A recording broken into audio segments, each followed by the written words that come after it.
Hey, Dr. Jonathan Shepherd here. It is so good to be with you all back for another edition of Ask the Doctors.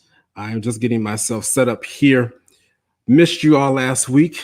Went ahead and took a pause. And so much has been said about pause. I thought I would utilize that particular phrase in relation to all that has occurred. But it again is a privilege to be with you on another Friday evening. Ask the Doctors, which is sponsored by my company, Hope Health Systems, where I serve as the chief medical director. And Hope Health Systems is a large mental health organization in the state of Maryland where we provide mental health services for children, adolescent, and adults. And so you want to get keyed into Hope Health Systems if you're in the DMV area, Maryland, District of Columbia, Virginia area. Man, I am so excited to be with you all once again. We have an awesome show. We have an awesome presenters or panel of presenters. I am so privileged. And before I even go there, because if I go there, we're going to have to just jump right to the show. But there's just some things I just want to share with you all. A lot of things are on my heart today, and I want to be able to really emphasize the need for continued vigilance as we go through the COVID-19 pandemic. We are approaching 600,000, not 600 million, 600,000 deaths, according to Johns Hopkins data. And it's possible that by Memorial Day, we will have experienced 600,000 deaths due to the coronavirus. And that has taken such a toll on us, it's taken such a toll on our families, professionally, personally. And that is what we're going to talk a little bit about today. But we have to remain vigilant. Let me tell you who is the population who's being affected right now the most. Ages 20 through 40, the 20s, 30, 40-year-olds. Those are the ones who are really driving the infection rates right now. And I know a lot of it has to do with hesitancy. A lot of it has to do with mistrust. A lot of it just, and when I say mistrust, it has to do with mistrust of the government, mistrust of science. And I want you to go back and look at some of our previous episodes that have dealt with vaccine hesitancy and myths, because I want people to be encouraged. I want people to be informed so that they know what they're doing when it comes time to take the vaccine. It's wonderful to hear that we may be approaching herd immunity in certain states, but there are certain states that are nowhere near. Here in Maryland, we are about 37% fully vaccinated. That's not close enough. We need to at least double that, more than double that, to get to herd immunity. So I'm just encouraging people to please be aware. Also, this week is Children's Mental Health Awareness Week. And so we're wearing green today in support of that. And Children's Mental Health Awareness Week is so important because our children are definitely affected by the pandemic. And we're going to get into that discussion today. I think that's just about all I really want to share today.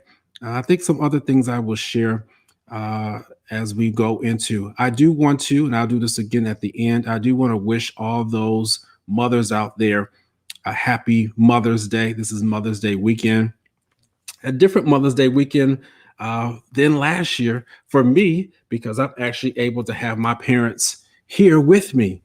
My parents actually made the trek from Chicago to Baltimore, and so they are here with me. And so if you see them walk on through the show, that is them. I'm not a stranger. I'm not being attacked. But yes, they are here with me. This is their first trip since the pandemic. And so I know many of you all understand that because you were unable to be with your families for many of the holidays last year. And so thankful that they have made it here, and so thankful that they have survived thus far through the pandemic. So want to again wish you a happy Mother's Day. I'll say this caveat and then I will transition. Mother's Day can be quite an emotional day for many people. because you think about your mother. If your mother is now deceased, has gone on, has now passed. But there's another group of people who I also want to address who could be emotionally affected by such a day.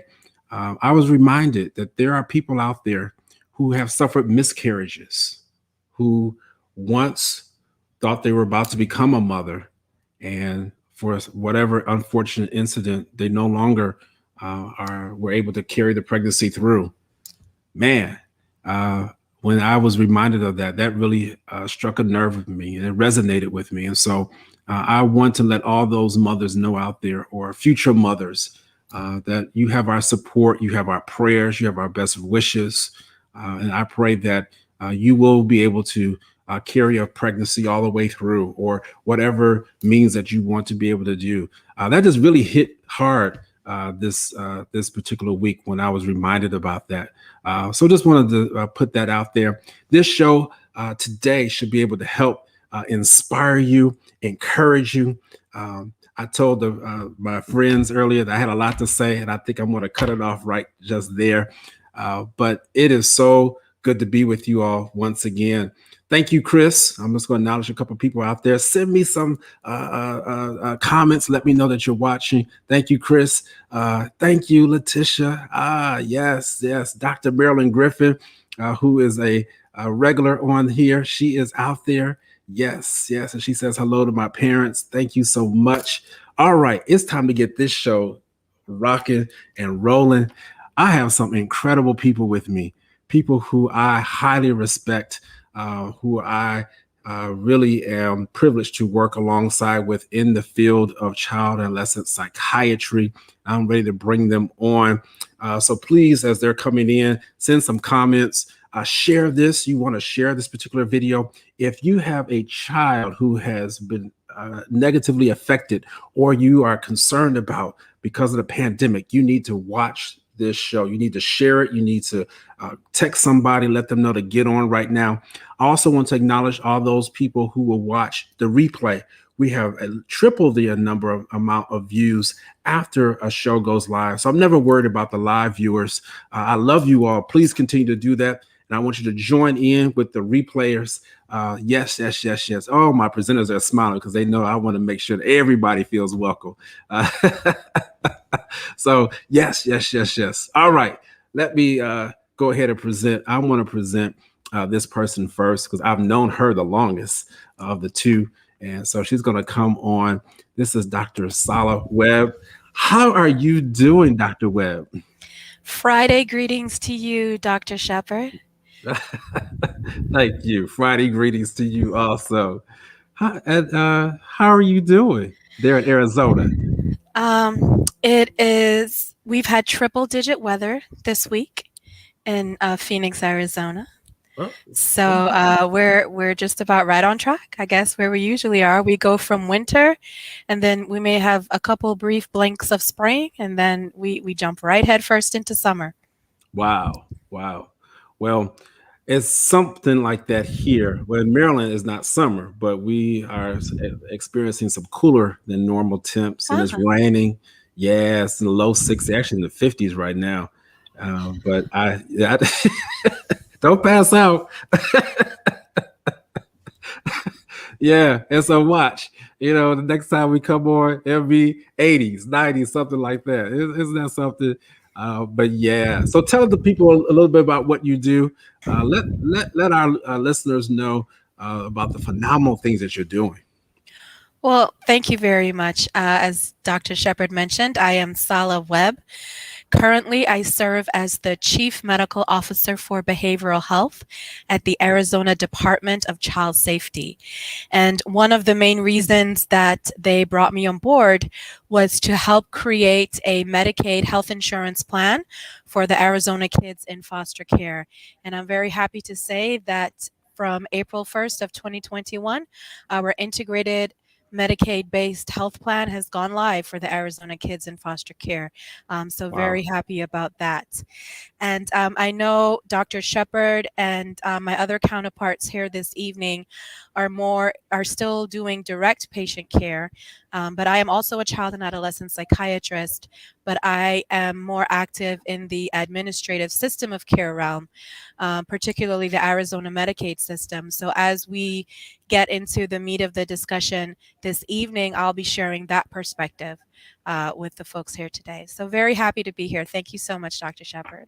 Absolutely. And we need that perspective because a lot of people don't understand what goes on that really drives care. So that is so important. Thank you. Thank you so much. She's a person you should know, just so you know. All right. All right. My other friend, who I met just 2 years ago in Chicago at the American Academy of Child Adolescent Psychiatry Conference, and appreciate him. We clicked, bonded, and this is a wonderful person. Come on in, Dr. Larry Mitnall. All right. Thank you. Thank you, Yes, Dr. sir. Shepard. I appreciate that introduction and for the work that you do. I mean, it really is a privilege to get to be here with Dr. Webb and you and Dr. Means and to really talk about, what is near and dear to, I think, all of our hearts, obviously, the welfare and mental wellness of the kids in our communities. So, Great. so for those watching, so I'm from I currently reside in Wichita, Kansas, where I've been for the last 4 years. So kind of Midwest, and so I was brought here to build a clinic. So I started a child and adolescent psychiatry clinic within Ascension Health system, and so we've been just growing over the years, being able to bring on staff and therapy and that sort of thing. And has been really a lot of fun. And so when I'm not primarily in the clinical role, seeing young people, I spend some time doing some work collaboratively with the American Heart Association, just talking about mental health and physical health and how those two things go together. And so I've also been able to start some things and trying to reach children and families where they are. And so got to start a YouTube channel about a year ago, and then that has kind of morphed into some other projects too, which I'll probably be talking about a little bit later as well, which include currently a PBS show through Kansas PBS called Cause for Hope, whose primary motive is to really kind of educate the public and to reach teens and families about mental wellness and helping them to thrive. So I'm really excited to be here and a part of this conversation. Wow. I told y'all these are tremendous people. That is so much. So thank you, my friend. And then Dr. Ronald Means is here. And, I've known him probably the longest. And so we're going to have him come on in. How you doing, sir? I'm doing well. Good to see you, Dr. Shepard. Yes, sir. I was about to take a little trip down memory lane, but I won't do that. Yeah, we don't want to subject people to that. No, I am thankful for Dr. Means being here. He is a tremendous person. And just tell people a little bit about what you do, where you practice, and we'll get this conversation started. Absolutely. Well, good evening, all. My name is Ronald Means. So I'm a child and adolescent psychiatrist, a general psychiatrist as well, but I also have additional subspecialty training in forensic psychiatry. I've been in the Maryland area now for over 20 years and came in for training and have been practicing out of training for 13 years. That has evolved over the years. The largest chunk of my clinical work for many years was being the primary doctor at the crisis program in Baltimore City called the BCARS program, where we work to treat children and adolescents who are having mental health crises in order to prevent them from needing higher levels of care, such as hospitalization.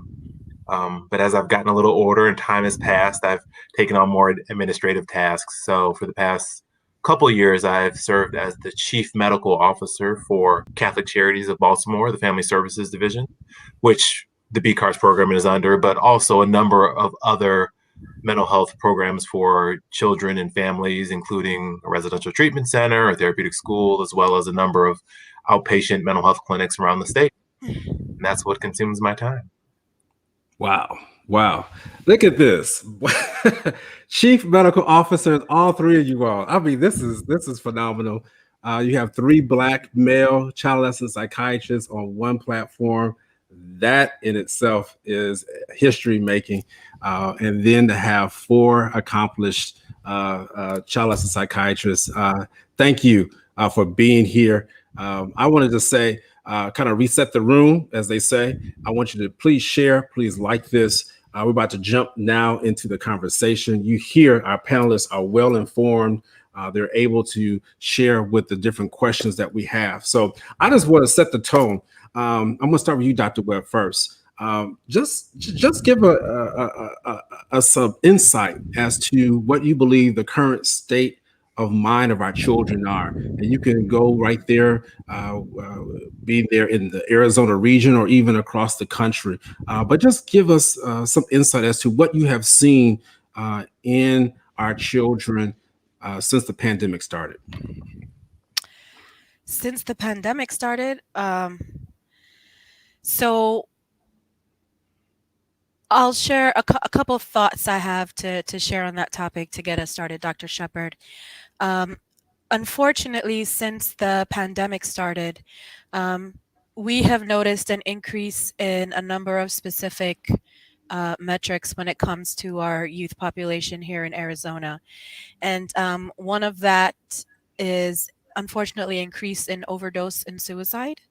Wow. We've noticed that. What we've been seeing, I would say, the past month here in Arizona, that has not been something that we have seen at all before, is an increase in the kids needing hospitalization and higher levels of care. And so I'll give you a little bit of context. So again, I'm talking from kind of the state Medicaid perspective. Mm-hmm. So it's not uncommon that, for instance, around the summertime, we would see a dip in the number of children and adolescents that would be presenting to our emergency departments for psychiatric inpatient treatment and those who needed inpatient psychiatric treatment. And then when the school year started around late August, September, we might see an uptick. So that was kind of the trajectory that we are accustomed seeing. This past month, our emergency departments across the state have been so jam-packed. I'm not making this up. I've had kids in the emergency department waiting on an inpatient psychiatric bed that have been in the ED for over 200 hours, waiting on a psychiatric bed. And it's a backlog from all aspects. So we have kids waiting to get into the hospital. And then we unfortunately have kids who have had so many hospitalizations or at such a chronic level of acuity that they're waiting for residential treatment. And we've had a backlog, so they're waiting to go to residential treatment. And it's such a situation that even here in Arizona, I'm sending kids to Nevada for inpatient psychiatric hospitalization because I have no beds in Arizona. So this is unusual. This is highly unusual for us. And I do think the pandemic has played a significant part in that. And I know our other guests will be able to give a little bit more detail from the direct clinical lens. But from a systems perspective, that has been a very significant challenge for us.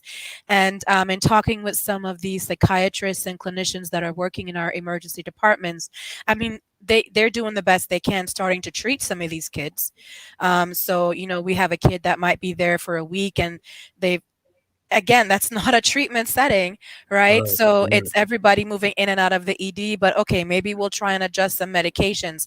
Maybe we'll try and talk to your outpatient case manager and therapist and see what other plans we can come up with. So they've been doing this ad hoc treatment from the ED. And so, we've been able to disposition some kids from that perspective.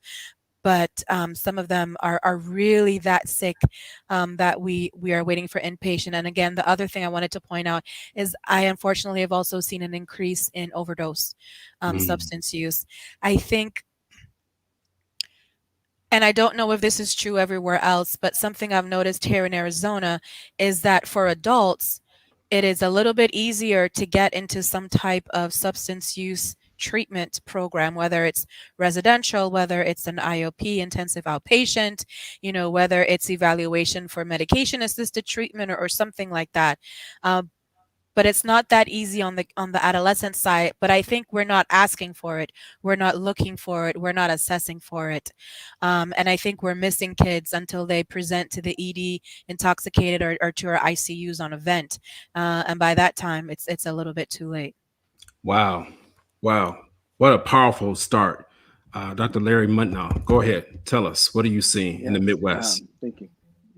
Sure. So my some of the things that I've been appreciating are these, and just to give people kind of a backdrop. So in Wichita is kind of the largest populous city in Kansas. And so it's about 640,000 in the greater metropolitan area. And so as you might imagine about, a place like this in the middle of the US for a population of this size, I'm, one of 3 board certified child psychiatrists who can see kids. And so certainly with the ebbs and flows, and this is certainly has been kind of a season of really a rising tide of kids and families who are seeking care during this time.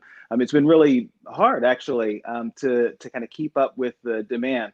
I mean, during this last year of going through COVID, many of the community mental health centers that often are seeing some of our illest kids are providing a lot of the wraparound support services, like Dr. Webb was mentioning, with case management services and social work. They lost people, and so I think both from a services standpoint, I think a lot of our children that are struggling that typically had the services haven't had or been as well supported or fortified through this time. And so it certainly put an additional kind of burden and stress on families. And so for my own clinic, I was able to bring on a nurse practitioner, and we have a therapist and some occupational therapy kind of resources and things for kids as we've been growing. But even still, with trying to increase access and improve our ways of getting kids in, I mean, for a new patient evaluation, for me, my schedule is kind of building out to October, November. Now, thankfully things may open, and our clinic is working on efficiencies, but that really is a system in strain. And so our local medical center, which is KU, they have a school of medicine in Kansas City, and then here in Wichita, their child psychiatry program has had to put a pause on new patient referrals just because of the limits of their capacity.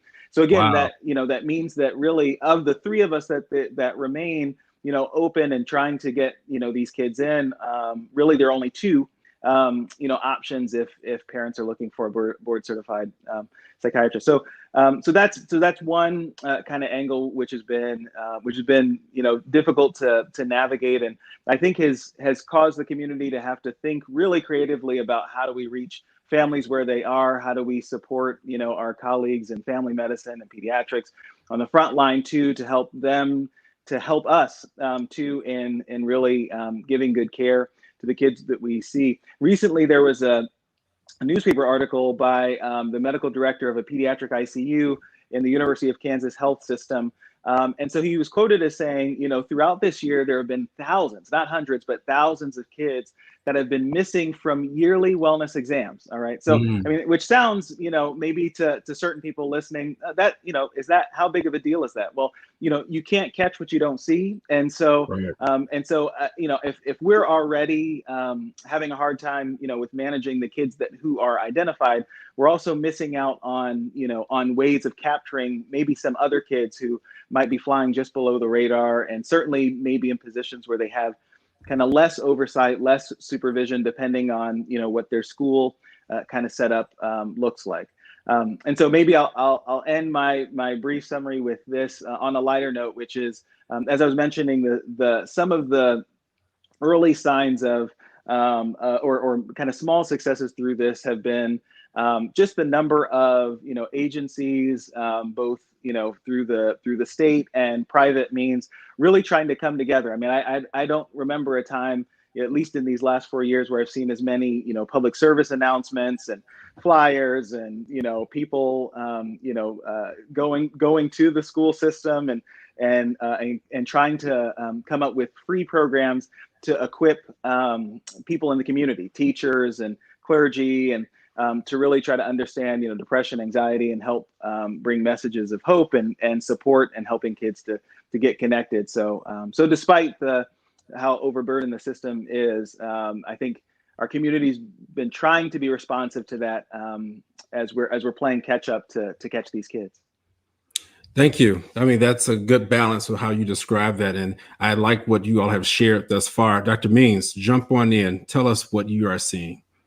It's interesting. And I think the reflections of Dr. Webb and Dr. Mitnar sort of resonate. It's funny because at the beginning of the pandemic, I think there was a concern and a level of urgency, people thinking that, especially for kids, youth, that at the onset of the pandemic, there was going to be the floodgates would open, right? Mm-hmm. Kids would be overwhelmingly anxious or depressed, and we all had to get ready. And it was interesting to see that there was actually a bit of a lull. There was a quiet time in child and adolescent psychiatry where folks weren't presenting, the kids especially. I think we got a lot more adult traffic, and the child and adolescent work actually began to calm. But I think it was the reflections of Dr. Mittenall. That's the reason why. It's because the kids weren't in school, right? So they weren't being identified as having mental health issues and then being referred to mental health providers, or they weren't getting their regular checkups and being referred by their pediatricians.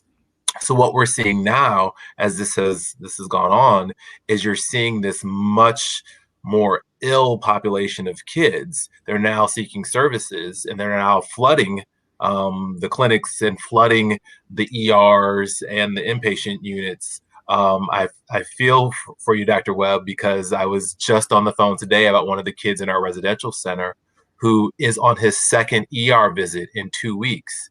The first ER visit, he stayed in the ER for 2 weeks without getting an inpatient bed, only for us to say, you know what, we'll take him back. We know that he needs a higher level of acuity when it comes to care, but we don't want him sitting in the ER anymore. So we'll have him back in our residential center, only to have to send him back out, a day or two later, because guess what? He needed inpatient level of care. And now he's on day 5 in the ER again, waiting for an inpatient bed. Wow. So it is that, it is that lapse in the services that I think are critical in order to maintain wellness in kids. And now we're seeing the results of that with this more ill, more critical, more acute population of kids, because we've missed those earlier interventions due to the pandemic. Yeah, that's good. That's good. And we're going to pick up just right there. I just want to reset real quick. Thank you, Dexter, for commenting. Good conversation. My friend Letitia, she has a question. I want to actually hear that's a quick answer from all three of you all. And then I'm going to shift it to our next question. She asked a question about what is the average stay of inpatient psychiatric hospitalization for children and adolescents. So let's just start with you, Dr. Webb, just real quick. What do you see as the average stay there in Arizona? Yeah. I'll tell you what it's supposed to be if you subscribe to a system like Milliman Care Guidelines or Interqual or something like that. It is supposed to be 3 to 5 days, on the higher end, 7 days. That is what it is supposed to be. What we're currently seeing right now is that it is much longer than that, especially for children and adolescents who I would say are, in my case, who are in the custody of the state. It is unfortunately much longer than that, because here in Arizona, one of the stipulations that we have is that if we have one of our kids in foster care that had to go to an inpatient psychiatric unit, and if we are not able to solidify and confirm an appropriate disposition with appropriate outpatient services, then they are to remain inpatient until that is done. Wow. So let's say someone went in for suicidal ideation or something like that, and let's say from a clinical psychiatric standpoint, they would have been cleared for discharge by day 3 or 4, meeting all appropriate standard of care guidelines. If we are not able to secure an appropriate discharge setting with appropriate outpatient services, that can tack on some time to their stay. And under that rubric as well is why we're having so many waiting to go to residential treatment, because it is felt that, okay, if that child has now been approved or identified for residential level of care, we can't then send them to a DCS congregate care home or to a foster family who doesn't have the ability to provide that intensive level of care. So to err on the side of caution, the system is waiting to do a hospital to RTC transfer to make sure that that youth continues to get that intensive level of care. Gotcha. And that could take days, weeks. Yeah, I didn't mean to say that. That really could take. It can take a long time. I'm gonna say that. I got you. So I want people to understand that there are so many different cogs, or if you would, or different factors. I'll use that word as to how to make sure a child can get the appropriate care that is needed. Dr. Mittenall, what's the average length of stay? Just quickly, what are you saying? Yeah, sure. I actually, Dr. Webb said, I think did such a great job summarizing. That's what it should be, but it ends up being longer for those reasons. As she gave that scenario of a child who's ready to discharge from the hospital, but really they're looking for a great disposition in terms of kind of continuing care. And so I'm thinking, because of the phone calls that we get from the hospital, how quickly can you see this child? And if they're not already connected to care and need a new patient evaluation, I mean, that can be really, really long, and so you can see how that bottleneck, really doesn't serve the child's needs well, and certainly has the length of stay prolonged. So I think, kids, and so the kids that I might see at our hospital that adjoins my clinic might be a slightly shorter length of stay. But that also depends on, a lot of factors, including, their custodial kind of circumstances as well, and the things that they, need in order to be with their parents in the community. So prototypically, probably this time last year, we would have been saying 3 to 5 days, but I'm sure it's at least double that, if not more, again, depending on the circumstances. Gotcha. Dr. Means? Yeah, I'll give a slightly different answer. I think that when we think of what a length of stay should be, hopefully we're all saying that the length of stay should meet the needs of the child, right? That they should stay until they are well enough to be transferred to a lower level of care. So I know that certainly from a payer standpoint, or for what we think of when it comes to the rubrics of inpatient care, we often put some limits on that, or what we would expect, 3 to 5 days, 4 to 7 days.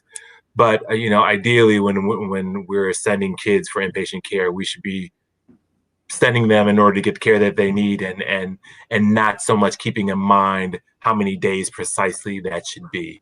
But realistically, we are all in the, business of healthcare management, and we know there has to be limits and stipulations and monitoring of that. So generally 3 to 5 days, 4 to 7 days is what one would expect for inpatient care. But as what everyone else has said, due to the level of severity of illness right now, those stays are longer, and due to the lack of resources when it comes to stepping people down to the services that they need outside of the hospital, whether that means going to an RTC, a residential treatment center, whether that means going to a day hospital program or intensive outpatient program. All those things have been so dramatically affected by COVID and how they function that it's all disrupted. So these lengths of stays end up being longer, potentially unnecessarily.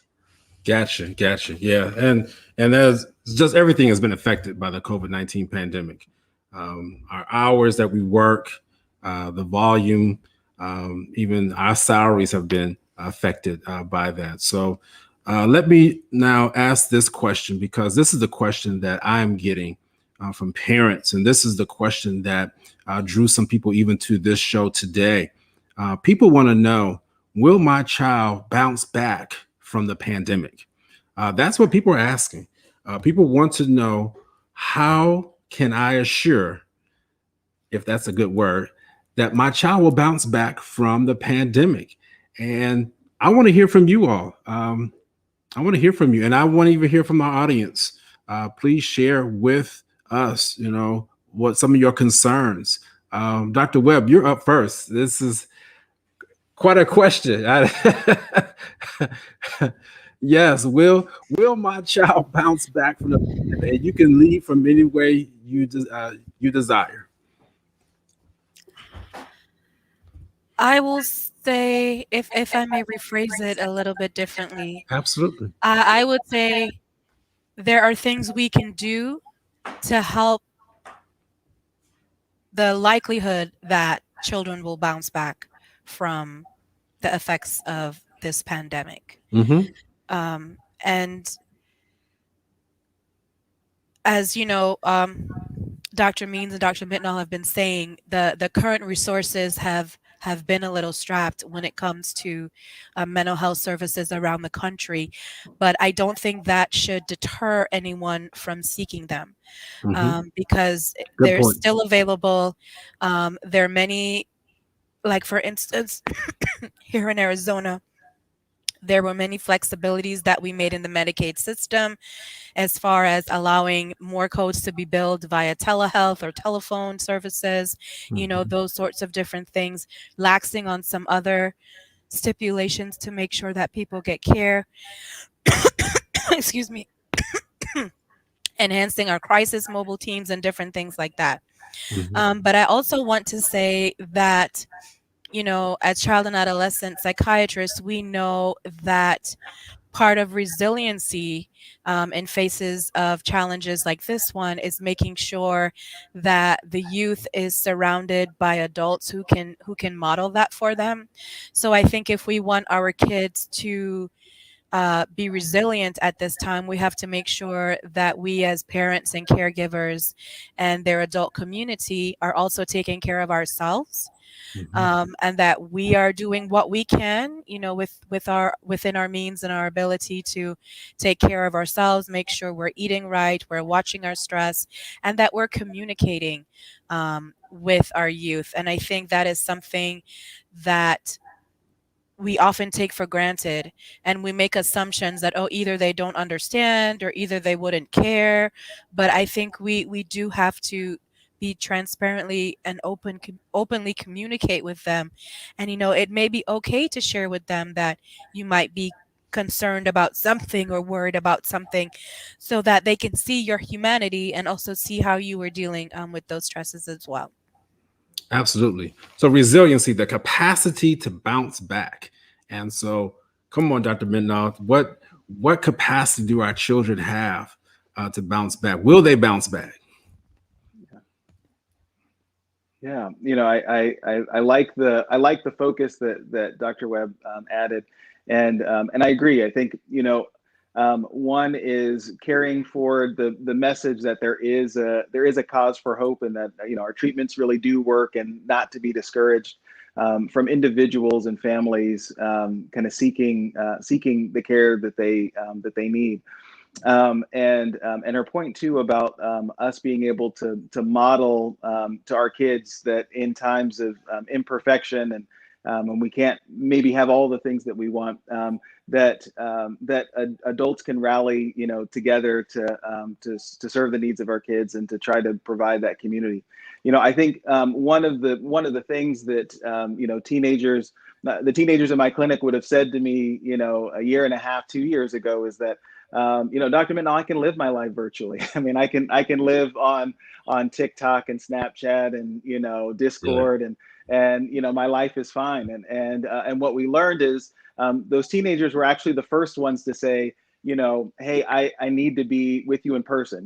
There are some conversations that I can appreciate the telehealth check-ins, but if there's an opportunity for us I'll be 12 feet apart if that will allow us to get to the things that mean the most to me. And so I think some of the things that we can also focus on are looking for real points of connection with our kids and with kids in our community. And that might mean, volunteering our time to be that for people that that we know may not have all of the same resources, and looking for the healthy ways that kids can still participate in community and be with one another, or be connected to their church community. All of those important pillars that we know help to really bolster and support our kids, and give them opportunities to find those adult mentors too. Because I think that was one of the hard things about this year, is that many kids, both parents are working kind of outside of the home too, and maybe they were doing remote school where they are their own companion in the house, other than maybe the dog and the cat and your little brother, and who wants to be stuck with their little brother. So looking for ways to build that in, and help them to reconnect can be really important to help build that resilience. And so I think because of that, we have cause for hope. Gotcha. Dr. Means, I want you to tackle that question. And if so, if they will bounce back, provide some type of recommendations too, if you would. Dr. Webb has provided some, Dr. Mitnall, and I'm just going to ask for you to also provide some of those recommendations of how they can bounce back. Absolutely. You got to mix up the order here, Jonathan. I can't follow these guys. They say too much good stuff. There's nothing left to be said. All right, then be ready. I will reverse the next time around. No, but seriously, I think that certainly all that's been said is very useful. What has always struck me as grossly evident, and this is years of doing crisis work in Baltimore City, which you guys can imagine is hard. Is how resilient children are. Children who have been through horrendous things. I mean, it is ingrained as part of our being, especially as kids, to bounce back. But there are certainly things that we can do to help move that along and facilitate it. And certainly everything that Dr. Mitnall said in terms of building supportive communities, getting them engaged, maintaining their physical well-being, having community outlets, all these ways to establish some sense of normalcy for them so that they can draw upon that inner resilience is critical. But then, as Dr. Webb said, modeling for them as an adult how to care for oneself is critical. I feel like in the research, time and time again, there's yet another study that comes out that says, hey, you can actually have a parent who engages in some sort of treatment. Even if a child is the identified patient and the parent actually does some sort of therapy intervention, that even without the kid participating in that care, the kid actually improves, right? And that's because a parent, right, if they can take care of their own emotional well-being, if they can demonstrate what they need and want to see in their children, that child will do well. Even without directly touching the kid, right? Even without having interventions that are directly impacting that kid. So it's critical that if we have parents who are struggling themselves, that they have to get into mental health care, right? We have to push and we have to say, you got to take care of yourself in order for you to be the parent that you want to be, and thereby see the type of behaviors and emotional fortitude that you want in your child. You have to build that in yourself. So I'm always impressing upon my parents who bring in their kids and identify them as the patient. I'm always saying, what are we going to do to get you the help that you need? And I think that is a critical and absolutely necessary step. Absolutely. I always tell people that when I work with a child, I'm working with the family. Sometimes I usually say it's a 2-for-1 type of deal, but yeah, I really am working with not just the child, but working with the family and with the parent in particular who brings that child in. And sometimes it really is grandmother, grandfather, all the other different people who are somehow influencing that child as he or she grows up. I am going to reverse the order here. All right, Dr. Bees. Yes. Thank you. So I want you to speak to these fears, because in addition to the COVID-19, we have seen increasing violence. Here in Baltimore, believe it or not, there is a 17% increase in homicides. We just continue to increase the number of people who are killed on a daily basis. It's unbelievable. And I know that the mayor And the governor of mayor of Baltimore, the governor of Maryland will be meeting next week to discuss plans. But children are fearful. That's the point. They're fearful of homicides, mass shootings, and racism, police brutality due to racism. I want you to speak to some recommendations. How do we address these fears that our children are facing during this time? Now I regret having the order switched. It is there's been so much. It's a pandemic. It's violent scenes of police brutality. It's drug overdoses that are just skyrocketing across the nation. The collapse of educational systems. It's daily chronic community violence. There's just so much. And I think it's hard to normalize that for us in any way, or try to shield ourselves from that as adults, much less think about kids. But our task needs to be finding ways to keep children educated, right? To make them aware, but also not overwhelm them so that we essentially shut them down by anxieties and fears, or create a sense of hopelessness that they're never going to get past this. And sometimes that's hard for us as adults. But we have to have enough awareness to be able to take that stuff in, process it in whatever way we can, maybe even have our own thoughts about that, and in some way refine those thoughts and those communications when we are speaking to children, in order to give them a glimpse of it so that they understand it, but as not to overwhelm them, as we would then shut them down with intense anxiety and fears. So it's that modulation of the message that we have to be constantly vigilant about when we're working with kids. Gotcha. I just want to give you just a couple seconds, Dr. Mittenall, to get your answer together. I want to acknowledge Dr. Terrence Hayes, who's out there, Yes. Miss Audrey Moody, who's out there. These are faithful listeners. Come on, Dr. Mittenall, what are your recommendations? I know some people say there's no violence in Kansas. Well, I hate to tell you. It happens. Absolutely.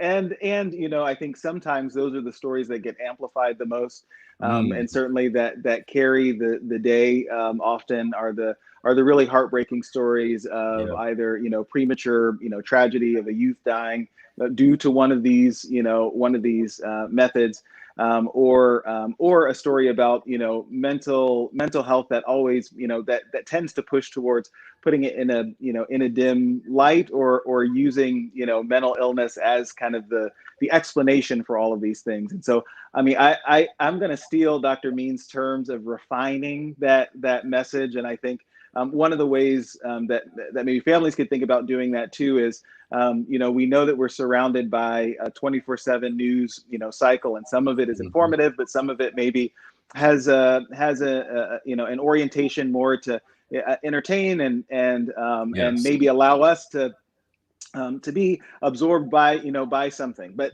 these are things that we can maybe process and handle as adults that are reasonable to filter out. And so I like Dr. Means' message of kind of making sure that we refine the things that are most important for our kids, because we don't want them walking around with blinders. We still want them to be resilient and know how to present themselves, and where the safe streets are, and who are the responsible adults that you can turn to in times of a crisis. But as he said, we don't want to overwhelm them. So one is just kind of controlling the message, but then also maybe reaffirming in our kids just how strong and how loved they are, and how the people around them, their community, and point out the heroes that help to uplift them. Because ultimately, I think we can't be with them 24/7, but if we can identify for them the people who are there for them, who are in their corner, who are going to help them make the right decision or turn to the right person for assistance when it really comes down to it, or when they're outside of your supervision. I think that's one of the things too that can also be helpful. Absolutely. Dr. Webb, jump on in here. Absolutely. And in addition to everything Doctors Means and Mittenall have said, I would like to offer something to consider as well. So we know that as a people, we are resilient for a number of reasons. And one of those reasons is our capacity for creativity. And so I would encourage to think of a way to kind of process and transmute this fear is through modalities of creativity, either as an individual or as a collective.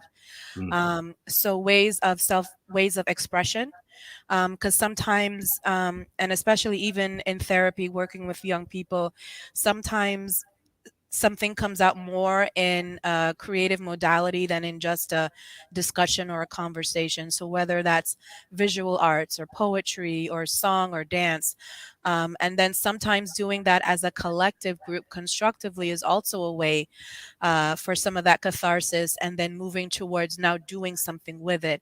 Because the trick about fear is that we don't necessarily want to be paralyzed by it or to enhance our paranoia to the point where we're either so angry or we don't do anything.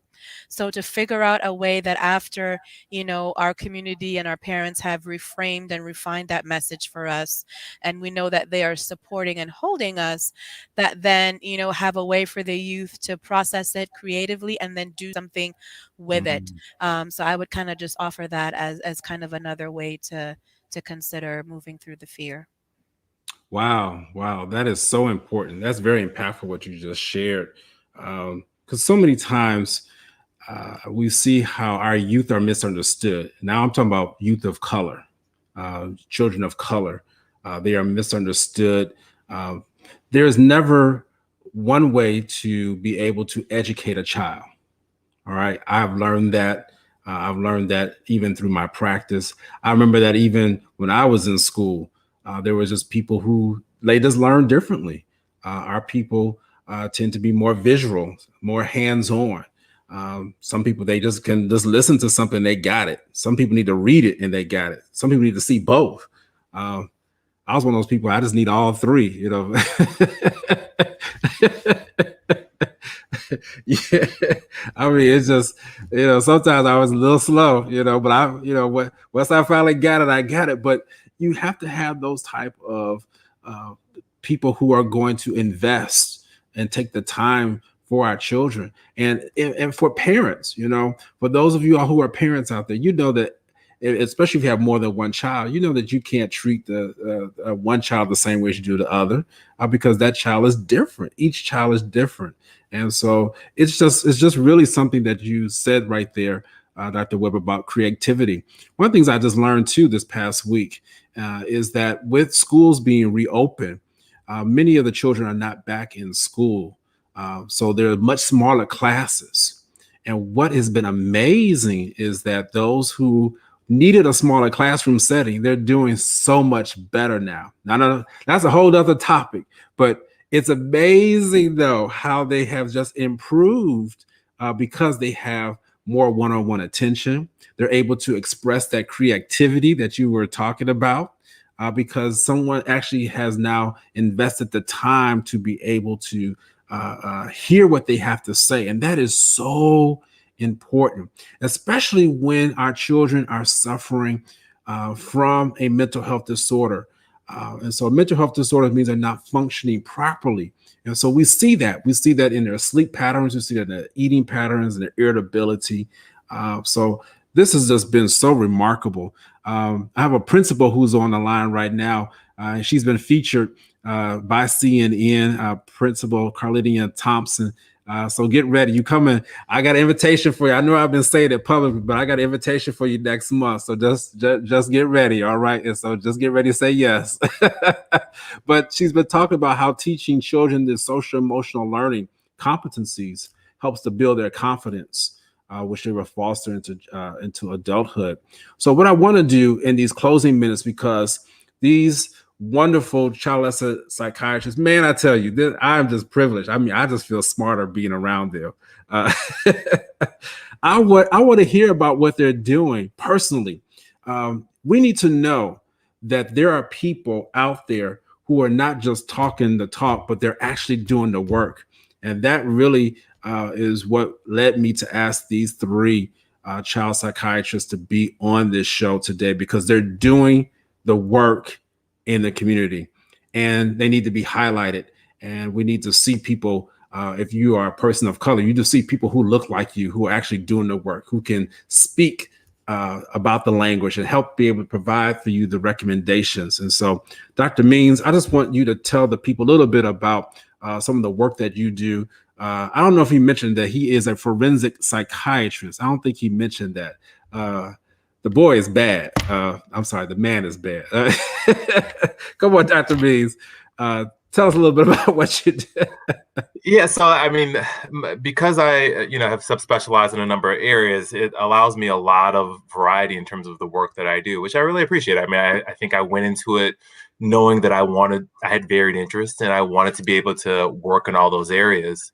So, at my heart of heart, though, I'm a community psychiatrist. Okay. I love working with kids. I love working with underserved population. I love working with the impoverished population. And that is what I was drawn to do. I love nothing more than sitting in a room with a little kid who thinks he doesn't want to talk to me, and seeming disgruntled and irritable, and 5 minutes into it, having him chat away about his inner deepest pains, and that just brings me joy.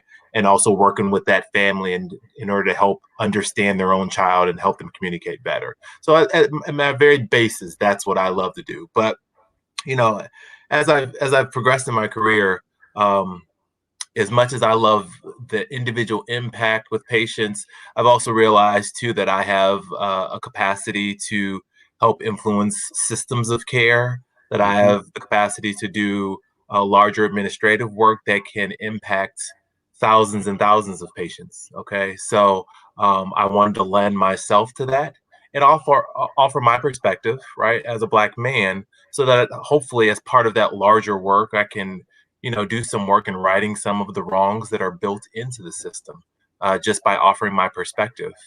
On the forensic side of things, I still do some forensic consultation work, which is a little different. I lend my services for legal cases or for lawyers or agencies who need some special consultation about matters. That's stimulating in a much different way. Intellectually, it draws on a different part of my brain, and it's just a different type of work that allows me just a small nugget of some, a little bit of more self-fulfilled, selfish work that's more focused on my own intellectual curiosity. But again, at the heart of heart, I love sitting in a room with some kids and families and making it work better. Absolutely, absolutely. And so while we're on this, actually, just tell people, because as people are watching this, they're going to want to know where can they reach out to a Dr. Means, just in case there is some availability to be able to get to you and to Catholic Charities. And yes, I do endorse Catholic Charities, even though they are a rival organization to me in Maryland. That's okay. That's all right. There's enough room. There's enough room. There's enough need, so we can all work together to meet that need. But yeah, absolutely. Catholic Charities of Baltimore services many of the counties within Maryland, all the way over to Western Maryland, down to northern parts of Maryland, as well as going a little bit south. But we have clinics all around the state. You can certainly go on the web and look up Catholic Charities of Baltimore, and that will provide you a central intake number that will then help get you to the right clinic that's near you.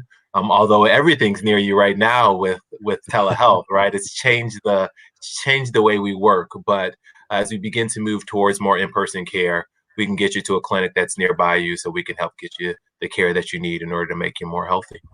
Absolutely. All right, Dr. Mitnall, tell us a little bit. TV. Yeah. So, I mean, that's been one of the really fun things. I think, I coming into medical school, I did a combined program with the Master's in Public Health. And I remember being asked by family members, how are you going to use that? What are you going to do that's, that's public health related?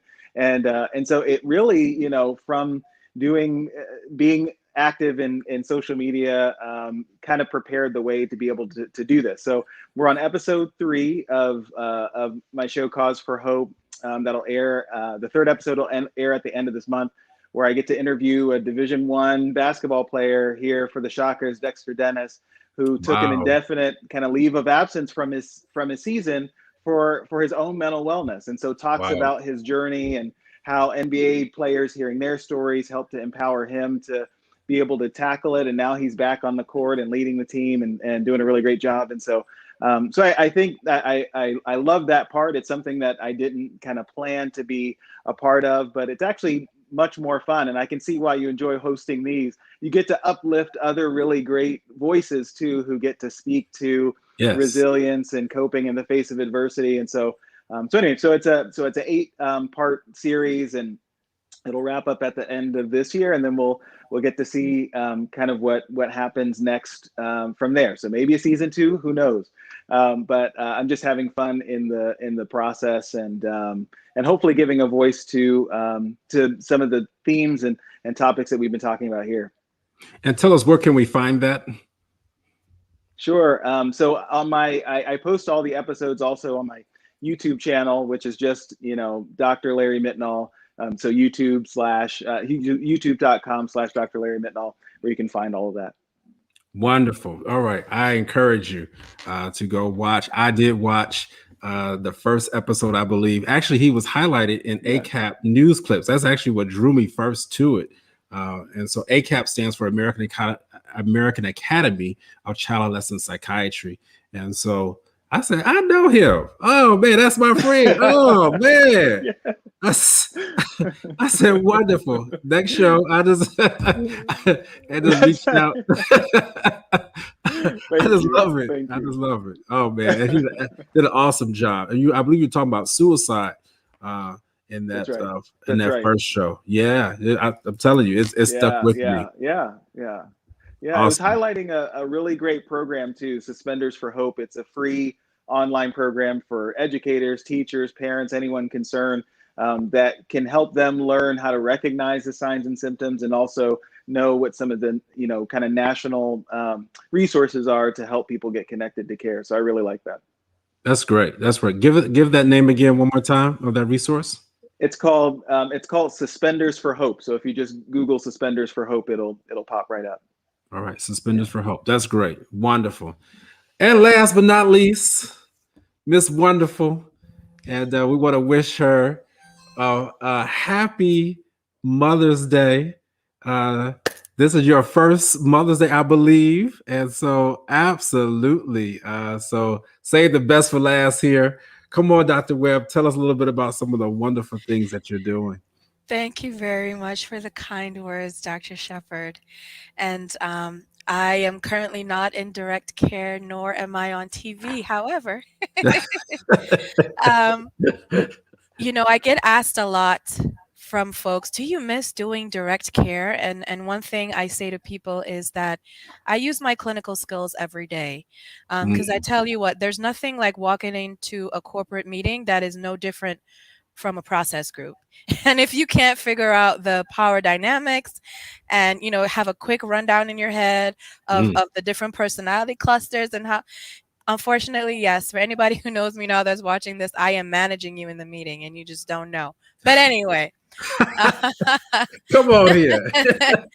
But, this is 2021.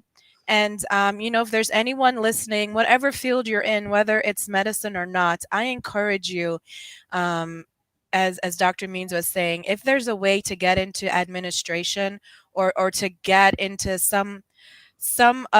get into the room or somewhere where decisions are being made, because unfortunately in 2021, I'm not only just still the only one at the table, I'm sometimes still the only one in the building.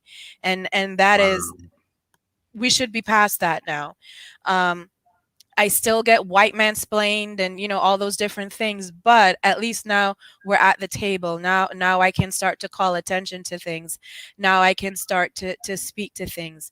So I see that kind of as my mission. And that was one of the reasons that I took my current position at the Arizona Department of Child Safety, is that I wanted a way to try and, move the system from internally, and it's been challenging because they never had one of me.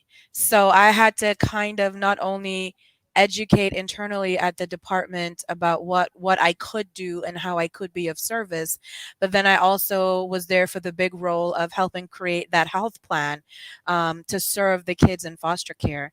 And even in Arizona, where I know that 2020 census data is still getting processed out. But the census before that, African Americans were about 3 to 5% of the population in Arizona, but we were 16 to 20% of the kids in foster care.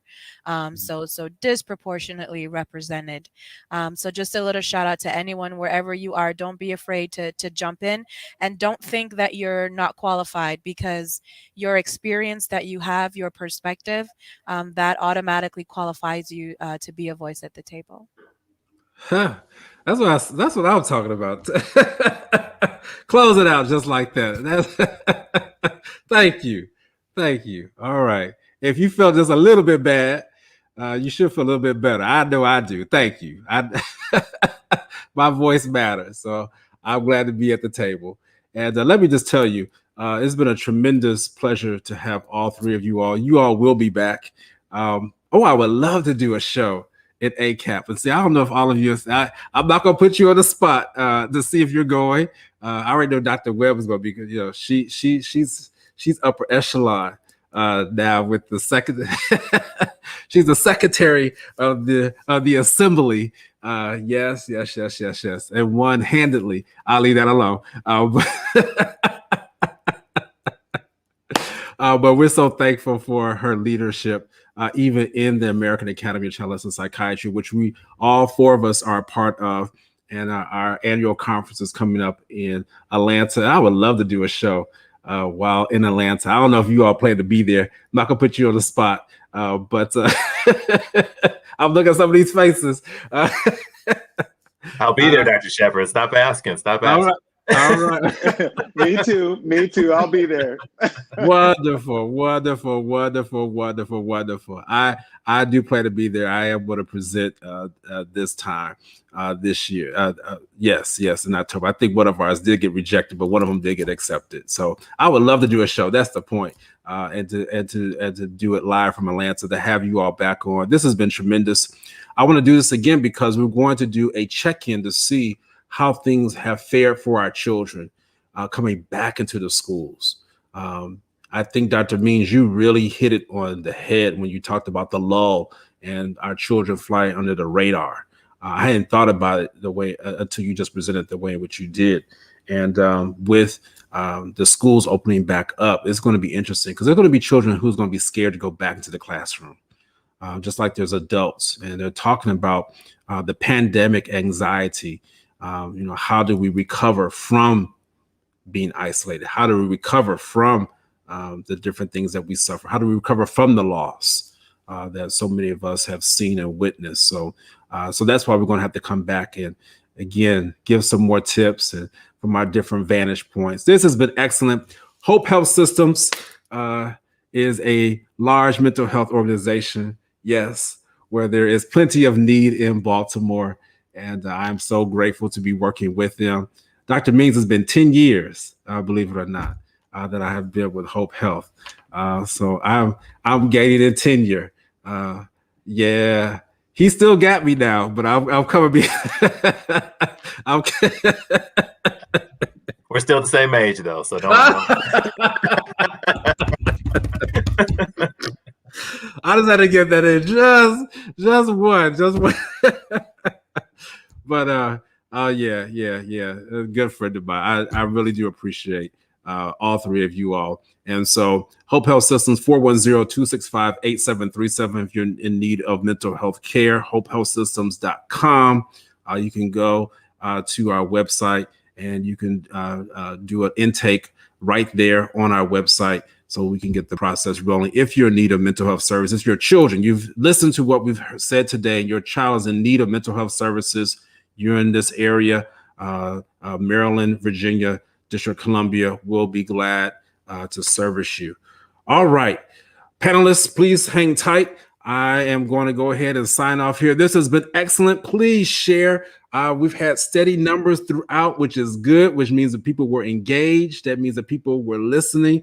I love this. You're right, Dr. Benton. I love doing this. I never saw myself doing this last, but I tell you, I was just taking it on kind of as my own little pet project. I have a passion for wanting to help people.